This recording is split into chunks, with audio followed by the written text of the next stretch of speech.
voici ce que j'ai mis en place pour vous. Donc, conceptualisation du processus.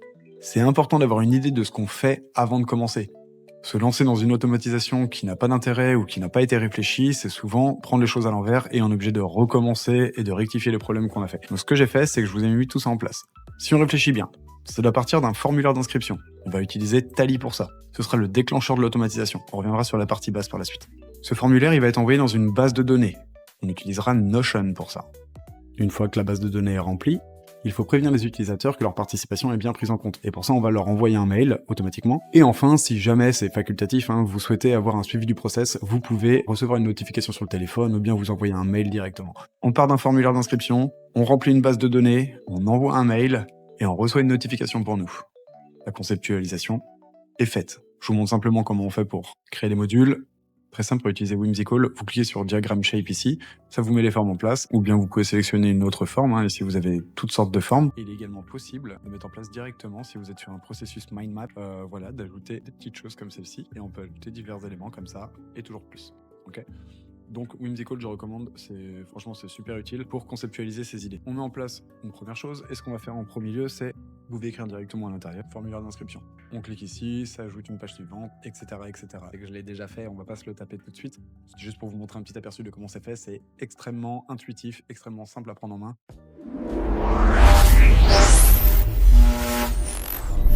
Étape 2, une fois qu'on a conceptualisé son idée avec Whimsical, chose qu'on vient de faire à l'instant, on va créer le formulaire sur Tally. Ok, donc on va partir d'un formulaire vide, et donc on est sur Tally. Ce qu'on va faire, c'est qu'on va partir d'un template qui est déjà disponible, comme ça on gagne un petit peu de temps, et puis après on le détaillera, et puis on l'affinera, et surtout on lui mettra la mise en page qu'on a décidé. Donc on part sur Use Template. Use Template, on va prendre un formulaire de contact, donc Use this template, et à partir de là, je peux déjà le modifier. Déjà la mise en page ne me convient pas. Je peux faire ça en dessous. Téléphone, je ne le demande pas tout simplement parce que je trouve que c'est trop personnel. Libre à vous, si vous voulez, vous pouvez l'ajouter ou le retirer. Si je veux le retirer, j'appuie sur la petite poubelle. Voilà, c'est tout. Ce que je vais faire, c'est que je vais personnaliser l'intérieur des cases pour commencer. Donc pour le first name, on va plutôt mettre nom. Ici, on va mettre prénom.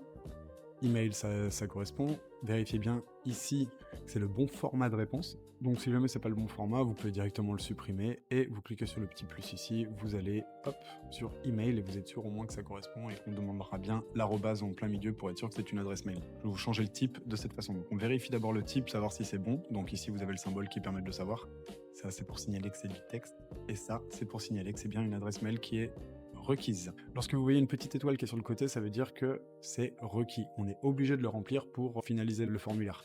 Si jamais vous ne le voyez pas indiqué et que vous le souhaitez absolument sur votre formulaire, à ce moment-là, on peut cliquer sur les 6 points qui sont ici et mettre require ici. Voilà.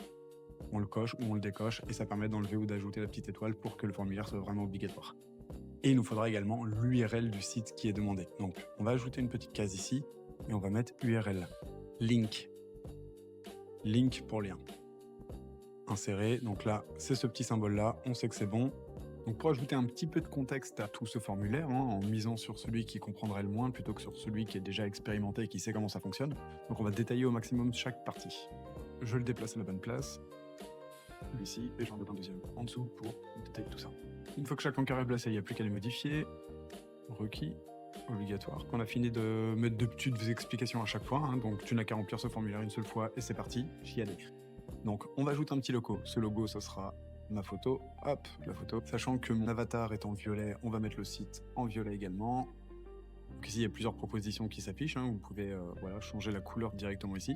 Moi, je vais plutôt faire customiser pour ensuite changer le fond d'écran. Donc background.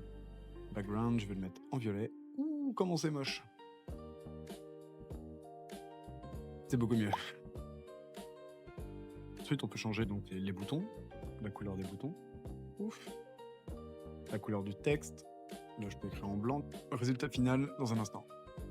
Voilà, donc pour terminer, finalement, ce que j'ai changé, j'ai enlevé le fond que je trouvais un petit peu trop kitsch. J'ai changé la police de caractère et je l'ai mis en violet, voilà, pour que ce soit plus joli et que ça soit harmonisé avec le logo. Quelques petits changements au niveau des en-têtes.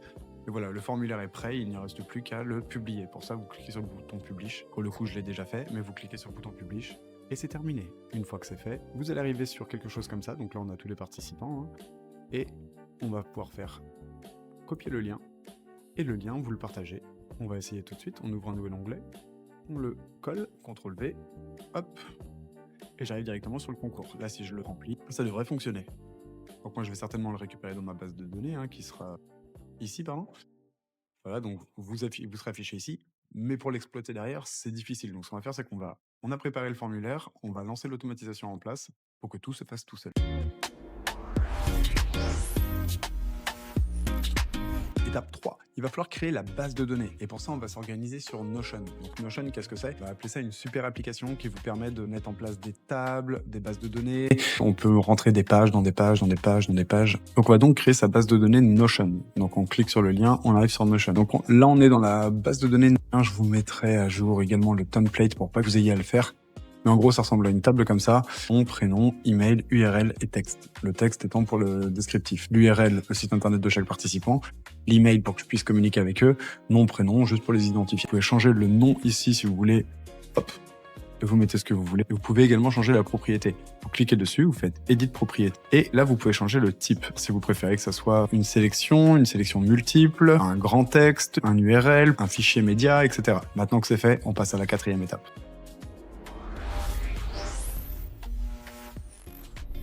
Étape suivante, il va falloir envoyer un mail aux participants. Et pour envoyer le mail, on va pouvoir préparer l'ensemble du mail avec ChatGPT. Donc on peut aller sur ChatGPT, on ouvre une nouvelle conversation. ChatGPT, on pensait à le qualifier. On clique sur le petit trombone une fois que c'est fait, on lui charge le fichier qui va bien et il va vous rédiger l'intégralité du mail. On va faire un test même si c'est pas le mail final. Donc déjà, bravo, tout est écrit. Il vous met prénom parce que lui, il sait très bien qu'on va utiliser une automatisation et qui va nous permettre de glisser le prénom de chacun. Ici, c'est un template de message est prêt, vous pouvez le copier. Soit vous envoyez un mail directement avec ça et vous mettez chacune des adresses mail, soit vous utilisez Make et à ce moment-là, on reviendra dessus après. On passe à l'étape suivante.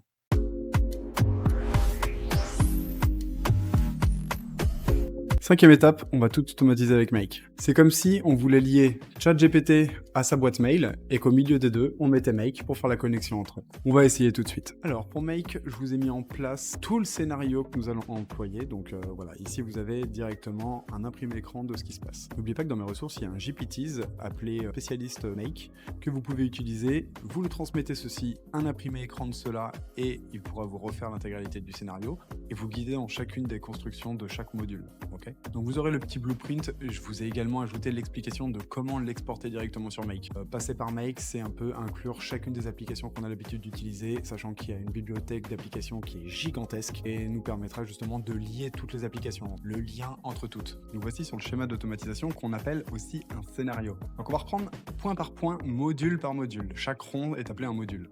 Donc premier module, c'est Tally, le formulaire qu'on a fait au tout début. Notion, la base de données. Un routeur pour envoyer les informations de Notion vers l'email ainsi que vers la notification pour le téléphone. Ça suit bien la conceptualisation qu'on a fait au tout début. On va ouvrir chaque module. Le premier, c'est le trigger, c'est-à-dire le déclencheur. Quand il y a un petit éclair comme ça veut dire que lorsqu'un événement se passe, il se déclenche automatiquement. Le scénario, il faudra l'activer et par la suite, il se lancera tout seul. Donc là, on se retrouve sur l'ensemble de mes scénarios. Pour créer un nouveau scénario, vous cliquez sur Create a New Scenario. Il y a possibilité de make en français. Vous cliquez ici, hop, traduire la page et ensuite tout est en français, mais ça crée des bugs sur l'automatisation. Donc évitez de faire ça, surtout quand vous êtes en train de créer le scénario. Donc il va falloir poser le premier module, le déclencheur, le trigger. Et là, on a dit que c'était Tally. On clique sur Tally. Hop, et ici, il nous propose deux choses, Watch New Response ou List Field Definitions. Je sais pas si j'aurais dû m'infliger ça. Bon, vous me mettrez en commentaire.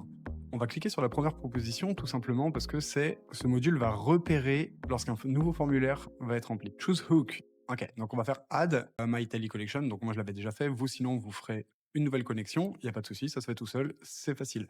Ensuite, il va vous demander d'aller sélectionner la base de données dans laquelle vous voulez classer chaque donnée de ce formulaire. Donc, vous sélectionnez le vôtre, en l'occurrence, participation au concours, Gamma. Donc, participation au concours Gamma, save. Une fois que vous avez validé votre premier module, il va falloir faire apparaître le deuxième en cliquant tout simplement ici, sélectionner le prochain, et ainsi de suite. D'accord? On va reprendre un scénario que j'ai déjà mis en place, comme ça sera beaucoup plus facile et plus facile à exploiter pour moi, surtout la vidéo, sinon risquerait d'être beaucoup trop longue. Deuxième module, c'est le module Notion. Donc Notion, comme on avait dit, donc pareil, vous créez une connexion. Donc il va demander de connecter Notion. Il peut arriver que ça bug. Donc vous avez les trois petits points qui sont en haut à droite, vous cliquez dessus, vous descendez tout en bas du formulaire, et ici il y a écrit Connect to. Vous mettez Make. Ok? Pas plus compliqué que ça. On revient sur notre automatisation. Il va nous demander de trouver une database. Donc là, vous allez faire Select from the list, ensuite Search, et sur Search, vous tapez Concours Gamma. OK. Il va rechercher immédiatement ici votre base de données qui est requise. Il va falloir configurer le nom, donc vous allez récupérer le nom dans la liste qui est ici, donc nom. Pour le texte, explique pourquoi ce site est pertinent, donc ça, hop, vous le mettez dedans. Vous avez juste à cliquer dessus. Prénom, on clique sur prénom, etc., etc. Vous faites l'ensemble des mails, URL également. Vous vous laissez guider, à droite, vous avez l'intégralité des réponses qu'il a reçues. Mais pour les recevoir, il va falloir en premier lieu remplir un formulaire tout seul sur Tally, faire clic droit et faire Run Test Module Only. Grâce à ça, en fait, ça va nous permettre de faire tourner le module et qui récupère les données qu'il y avait dedans pour qu'après ce soit plus facile. Grâce à ça, il y aura écrit sur le côté toutes les petites notifications qui nous permettent de mieux identifier, en tant que novice surtout, l'ensemble des données. Depuis le Notion, vous allez ajouter un routeur. Le routeur se trouve ici. Dans le flow control, vous avez router. Ça permet simplement de séparer deux routes et permet d'envoyer l'information finalement sur deux modules différents. Ou 3 ou 4. Si vous en voulez plus, vous cliquez sur le module et il vous ajoute des choses complémentaires. Une fois que le routeur est mis en place, vous sélectionnez dans la première option email et dans la deuxième Apple iOS parce que j'ai un iPhone, mais vous, si vous le souhaitez, vous mettez tout simplement Android.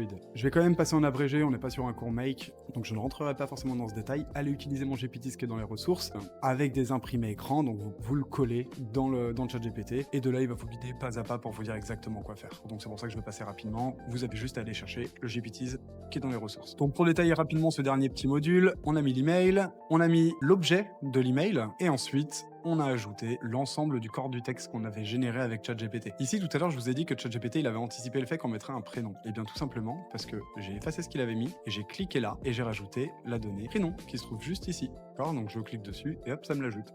Pour Apple, même principe, de toute façon c'est uniquement une notification, c'est pour vous, donc inutile de mettre un corps incroyable, body core du message. Par contre vous mettez juste le titre, histoire de savoir, sans ouvrir le téléphone, qu'un nouvel adhérent participe à ce concours. Ce que j'ai fait, plutôt que de mettre une deuxième voix où je confirmais si l'adresse mail était bonne, etc., j'avais pas forcément le temps de faire ça, et bien ce que j'ai fait c'est que j'ai rajouté une voix où j'ai fait ignorer les problèmes. Et à partir de ce moment-là, dès qu'il y avait une adresse mail poubelle, eh bien elle allait directement ici et ça causait aucun problème sur le reste de l'automatisation. Je vous le laisse, vous pouvez le garder tel quel. N'oubliez pas, avant de partir, de toujours sauvegarder et de mettre un nom à votre scénario. Je vous proposerai toujours de mettre entre crochets les modules utilisés, Tally, Notion, Mail, comme ça on sait exactement le schéma qui va se passer, et ensuite le nom du scénario. Donc là en l'occurrence Concours Gamma. Mon scénario est prêt, il n'y a plus qu'à l'activer. Donc ce que je vais faire, c'est que je vais revenir dans mes scénarios, et là je vais l'activer comme ceci. Donc il est là, organiser un concours, hop, j'appuie sur On, à partir de maintenant il sera toujours actif jusqu'à ce que je le désactive. Pour Make, c'était succinct, mais bon, il y avait l'essentiel j'imagine. Sinon vous me poserez des questions dans les commentaires. 6e étape, let's go.